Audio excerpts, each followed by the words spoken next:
আসসালামু আলাইকুম। আশা করি সকলেই ভালো আছেন। আজকে আমি আপনাদের জন্য খুব সুন্দর একটা গল্প নিয়ে হাজির হলাম।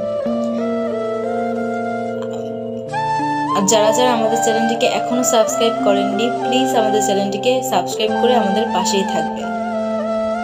আর অনুরোধ রইল পুরোটা দেখার জন্য।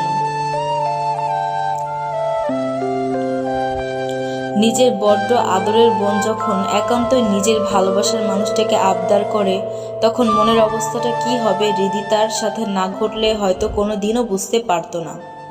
কালকে হৃদিতাদের বাসায় সভা বসবে। কালকে তাকে জানাতে হবে যে তাকে ছেড়ে দিয়ে নিজের বোনকে তার হাতে তুলে দিবে, নাকি তাকেই ভালোবেসে নিজের বোনকে ছাড়বে।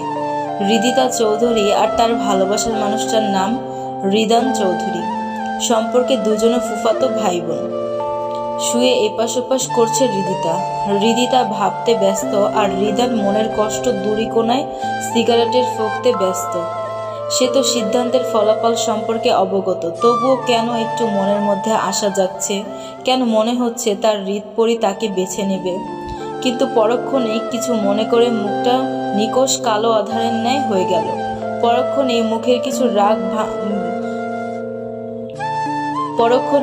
কিছু রাগী ভাব ফুটে উঠল।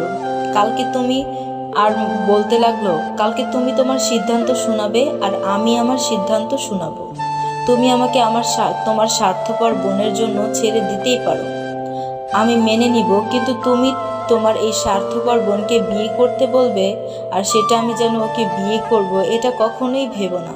5টা বছর। আসসালামু আলাইকুম। আমার ভিডিওটি যদি একটু ভালো লাগে একটা লাইক করে দেবেন, আর শেয়ার করতে ভুলবেন না।